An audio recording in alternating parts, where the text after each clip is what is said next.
if you're just getting started into photography, I just want to give you a few pointers on things that you should do, things that you shouldn't do. One is you have to understand your camera. You have to understand your ISO. You have to understand your shutter speed. You have to understand your aperture. And also it has to deal with off-camera lighting and everything, but that's like something else. But photography for beginners, those are the three main things that you want to know. Once again, ISO, shutter speed, aperture.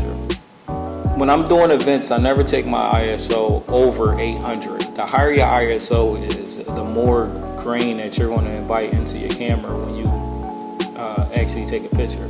So I never raise my ISO above 800. When I'm doing events, I try to keep my f-stop at around f4. It's a comfortable level for me to actually take photos, especially group photos where you got 3-4 people in the picture. And I try and keep my shutter speed around 160 to 200. Sometimes you have moving subjects, and even when they're standing still and you're taking a photo, you can get like a motion blur just from the little shake that you do anticipating the shutter. So I raise my shutter speed up to 200 just so that way if I do have a camera shake, it wouldn't affect it as much because I raise the shutter. So if you're taking pictures of somebody dancing, you want to raise your shutter speed as much as you can, as much that your camera will allow you, so that way you don't have any motion blur. But yeah, those are some of the main pointers that you will need to know about your camera. Once again, ISO, shutter speed, f-stop.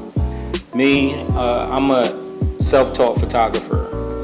I taught myself one day. I just picked up a camera and I used auto for quite some time until I had to figure out like, okay, I gotta switch to manual. I was always using my camera on auto, but I had to switch it to manual because when you're in different venues and they have like high ceilings and low ceilings, you will have to make your adjustments manually to your liking.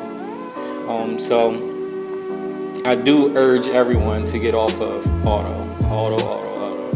Anybody could take a picture on auto and it looks good, but manual, you're actually able to make a picture the way you want it to look. Also, when starting out, it's not about the camera that you have. Like, you don't have to have the best camera out there.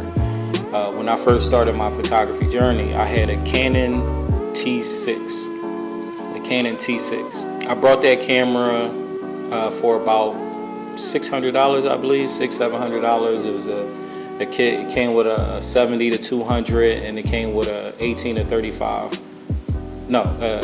55 millimeter lens. I actually made a lot of money using that camera because I actually took the time to learn the settings of that camera and figure the ins and outs of it. But it's not about having the best camera, because you can have the best camera and take the worst photos. Another thing that I had was I had a 50 millimeter lens. That was one of my best lenses that I can use, the Canon 50 millimeter 1.8. Take great photos, use it for a lot of events. After I made so much money, I was able to upgrade to a 24 to 70 2.8 millimeter lens, and that is like my go-to when I'm doing events.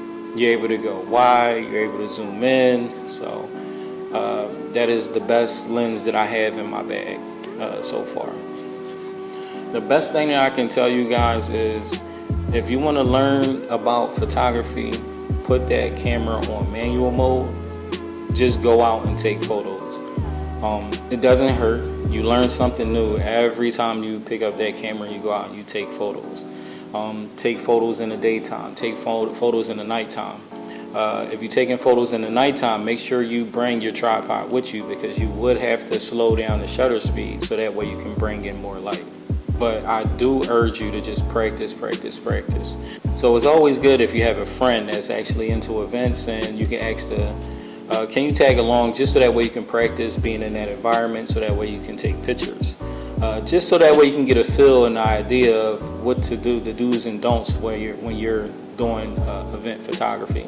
I've done baby showers, I've done weddings, I've done retirement parties, engagement parties. I've done a lot of parties over the course of the years. Been doing photography for almost 6 years now. I'm self-taught. Even with this video, I do videography as well, but that's something else. We're not going to get into as much videography as I want to. I'm not going to go in depth about that. Also, I wouldn't recommend you trying to mimic somebody else's style of photography. The reason why is because everyone has their own style. The pictures that you take will invite more clients in because your style of work. Not to say that everybody can have somebody to look up to and they see these photos and they say, oh, they great pictures, but you want to create your own style. You want to get out there, use your camera and figure out what works for you. Eventually, you'll actually generate your own style, and when you post your pictures on social media, as far as like Instagram, Facebook, just by them scrolling past your page, they can actually see a photo and can tell it's you.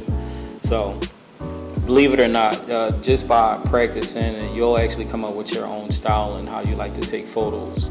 So I just want to end this video just by telling that person, if you're just starting your photography journey and you want to go further into it, just get out there and practice. Learn your ISO, your shutter speed, your f-stops. Practice it. Change your settings. Put yourself in situations where you got to figure it out on the spot. Meaning, if you're going out and you're doing an outside photo shoot and you have to adjust your shutter, f-stop, and your ISO, you want to put yourself in just walk into it, open up your camera, adjust your settings, and start taking pictures and see how they come out. The worst thing is being at an event and you're taking pictures for someone and you don't know how to manually set your settings. So, and then you panic and you just start, it's just bad all around. Just here to just recommend that guy or that girl just to go forward. Don't let anything stop you. I've came a long way. I'm actually in my studio, so I have my own photography studio where I take all types of portraits, engagement photo shoots, family photo shoots. I actually started in my own studio March of this year. So I've been doing photography for almost 6 years, and March of this year is when I actually got my studio, March of 2022. So don't think it's taking too long for you to start your journey. Don't think you're going to catch up to the next person. Everybody's time is different. So just take your time, learn your camera, and just go out there and take some pictures. All right. Till next time, see you guys.